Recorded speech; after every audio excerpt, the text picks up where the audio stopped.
Oke, kita mempelajari ini untuk apa? Mungkin doanya. Ya, doa apa? Doanya apa namanya? Doa Nabi Yunus. Yang Doa Nabi Yunus dicatat, itu dihafalkan mereka. kan disebut oleh Allah dalam Al-Quran. La ilaha illa anta subhanaka inni kuntu minadh zalimin. Ala unabbiukum bisyai', kata Rasulullah dari dalam Sahih Bukhari Muslim ya. Ala unabbiukum bisyai' idza asaba ahadum minkum karbun min kurabid dunya au bala'un min balayad dunya. Maukah kalian aku ajarkan suatu amalan yang bila kalian mengamalkan amalan itu, apapun bencana yang sedang menimpa kalian yang bisa mematikan kalian, lalu kalian mengamalkannya, membacanya, kalian pasti Allah selamatkan. Illa nujiya minhu, kecuali Allah pasti menyelamatkannya. Qalu bala, para sahabat menjawab, mau ya Rasulullah, mau kami diajarkan. Apa itu? Para Rasul menjawab, doa udhinnun. Dia adalah doanya Zunnun dalam perut ikan dulu. Apa yang dibacanya? La ilaha illa anta subhanaka inni kuntu minadh zalimin. Baca itu banyak-banyak dalam kegelapan dukhon. Seperti Nabi Yunus membacanya banyak-banyak dalam perut ikan. Maka Allah kenyangkan Nabi Yunus. Seperti Allah akan kenyangkan kita dalam dukhon itu nanti. Ya, makan minum kita ketika itu gantinya. Soalnya kita mencoba buka keran, nggak ada air. Kita mencoba membuka sumur sudah dipenuhi oleh debu-debu dukhon, ya. Dan intinya kita nggak bisa untuk apa. Sementara alhamdulillah orang beriman nanti akan diberi oleh Allah bungkusan yang kita tak nampak, tetapi debu dan itu tidak akan masuk ke paru-paru kita. Tidak akan masuk. Sementara kata Rasulullah, orang kafir, orang munafik, ahli maksiat, mereka tersiksa. Hadza adzabun alim. Ini adalah azab yang maha menyedihkan, menyakitkan, karena dukhon tadi itu menyiksa mereka seperti dalam open, Mas Herianto. Jadi terbakar tapi hidup gitu. Pewanasnya minta ampun. Bahkan Nabi mengatakan mereka masuk ke asap tadi, keluar lagi asap dari mulutnya, dari hidungnya, dari lubang duburnya keluar asap, dan mata mereka seperti mau keluar menyembul. Itu karena apa? Karena panas kayak dalam open. Kulit mereka saja melepuh. Kulit mereka melepuh, mereka menjadi jelek semua. Tapi Allah nggak biarkan mereka mati. Dibiarkan mereka dalam siksaan yang hebat. Kelaparan seperti itu. Tak mampu kami bayangkan. Tak mampu kita sanggup bayangkan. Demi Allah, hanya iman dan amal soleh sebelum kejadian itu yang mampu menyelamatkan kita. Oleh karena itu kita bakar semangat umat. Ayo persiapkan amalanmu saudaraku. Kalau nggak terjadi di zaman kita, minimal ruginya apa kita memperbanyak amal hari ini? Iya. Ruginya apa kita perbanyak amal kita, amal soleh kita? Jadi maaf, ini kasus yang terjadi di Palestina sebenarnya adalah peluang terbesar untuk menyelamatkan diri kita dan keluarga kita, nyawa kita dan agama kita. Ini peluang terbesar. Karena kalau seandainya tidak kita ambil peluang ini akan berlalu dan kita akan ada dalam ratapan penyesalan yang tidak akan bisa lagi diobati.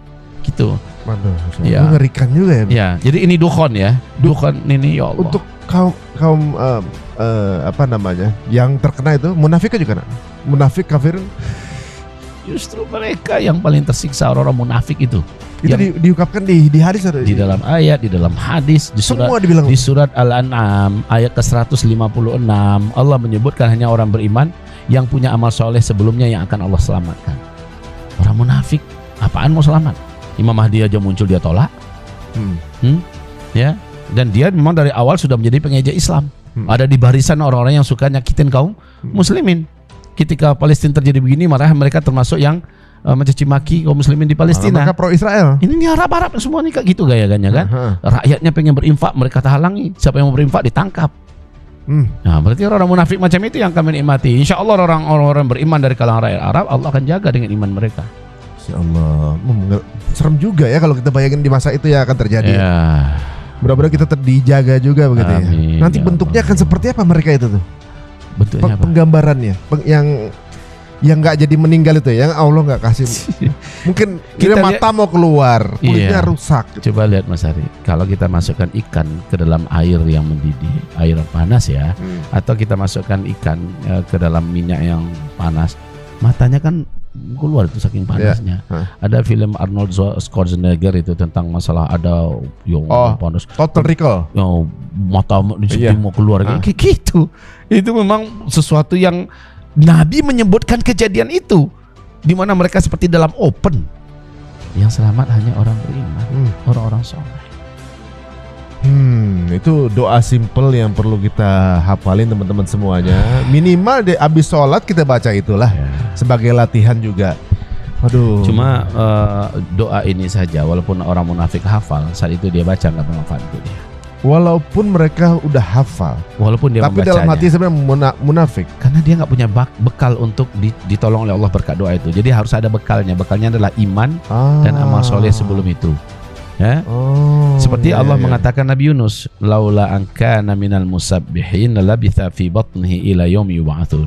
Kalaulah Yunus itu bukan hambaku yang suka beribadah sebelumnya, punya amal soleh, suka berzikir sebelumnya, dia tidak akan aku tolong dengan doanya itu, dengan bacaan itu. Allah akan biarkan dia dalam perut ikan tersiksa selama-lamanya. Waduh, berarti memang bukan sesuatu. Jadi bukan password yang bisa dibaca siapa aja. Tapi Harus ada tergantung siapa orangnya yang baca nih. siapa orangnya. Orang yang punya basic amal yang cukup untuk diandalkannya. Saat itu berarti Dajjal juga kena dong. Makanya kan kami katakan tadi di beberapa pertemuan sebelumnya, Dajjal nanti keluar dalam keadaan wajahnya udah jelek, keningnya yang di sini ini meleleh semuanya. Buat daging yang dikering meleleh, nutupin matanya yang sudah mau 2/3 matanya itu udah keluar. Tolong dibaca nanti di kitab ini ya. Kedua matanya sudah 2/3 itu udah keluar, sementara mata sebelah kanan itu ketutup. Ketutup itu dari daging keningnya meleleh, ya ketutup dan ujung lelen itu nempel di pipi. Sisanya itu bergelantung seperti jengger ayam atau seperti dahak, menjijikkan. Nampak tonjolannya seperti jengkol gitu. Nah, sementara matanya sebelah kiri itu satu-satunya yang bisa melihat itu sebelah kiri. Itu saking jeleknya, ya meleleh. Orang beriman, insya Allah semuanya Allah selamatkan. Tapi orang munafik, orang kafir, ahli maksiat semacamnya, apalagi kaum LGBT, bencong-bencong, banci-banci, segala macam itu yang nggak taubat, ya para dukun, para ahli sihir semacamnya, semua tersiksa dengan siksaan yang sempurna. Jadi maksudnya kalau Dajjal ini kan levelnya ya, dibanding manusia biasa, punya ilmu lebih tinggi gitu. Dia aja seperti Dia aja meleleh. apalagi orang-orang biasa. Mungkin kayak pasukannya yang Lord of the Ring itu ya. Iya, mengerikan itu. Udah jelek-jelek bentuknya. Ya, melepuh sana sini. Di saat itulah dia nongol. Siapa? Dajjal. Di saat itu ya, dia kan semua kekuatannya sudah habis tuh. Ya. Maksudnya yang bisa diandalkannya, Amerika sudah berakhir, Israel sudah hilang, Eropa sudah runtuh ya. Kemudian di Perang Dunia Keempat mereka kalah semua ya. Barulah Dajjal keluar. Nah, ada jarak. Dajjal keluar dari setelah Perang Dunia Keempat itu 6 atau 7 tahun kata Rasul. Baru 6 atau 7 tahun. Artinya ada penderitaan panjang yang dialami oleh Dajjal di dalam persembunyiannya. Baru terakhir dia keluar. Dan saat itu umat Islam sudah mulai menikmati hidup yang damai, tenang, namun di bawah pemerintahan Imam Mahdi yang sudah manual. Tapi kondisinya sudah nggak ada tenang. lagi listrik. Ya, nggak ada listrik. Oke. Yo, gimana yang sekarang ngandalkan semuanya bergantung dengan teknologi. Ayo bertahap lah, bertahap kita mulai belajar ya. Bertahap kita mulai belajar kayak Palestina. Palestina nggak ada listrik. Akhirnya mereka pakai kayu untuk bakar. Mereka udah belajar dari sekarang nih. Allah memberikan kondisi agar Miniatur. mereka latihan bahwa suatu saat begitu juga hidup kok gitu. Betul. Waduh, jadi kalau saat itu ada dukhon, mereka dapat white phosphorus sekarang nih kan. Bom-bom yang membakar ini kan. Iya. Nah, mereka latihan nih sekarang. Mereka sudah dapatkan itu. Mereka udah dapat. dapatkan itu. Nah, kalau saya pikir ya, ketika di momen nanti bersama Imam Mahdi dan keadaan sudah kembali baik untuk umat muslim gitu ya. Tapi ini udah mau end game nih, udah hampir end game nih. Iya. Semua bala bantuan tentaranya Dajjal sudah lumpuh sampai akhirnya bosnya sendiri harus turun, gitu kan, untuk nongol. Ada nggak yang kan saya pernah dengar juga bahwa orang beriman akan mudah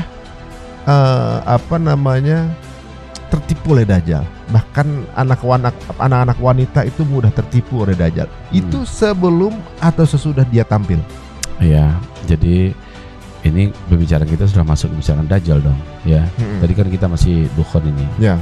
Kalau dianggap dukhon sudah selesai pembahasannya, ya kita masuk ke Dajjal. Ya. Tapi yang jelas dukhon ini setelah tersingkap selama 40 hari, ya, kehidupan di muka bumi mengalami perubahan drastis, mengalami perubahan drastis.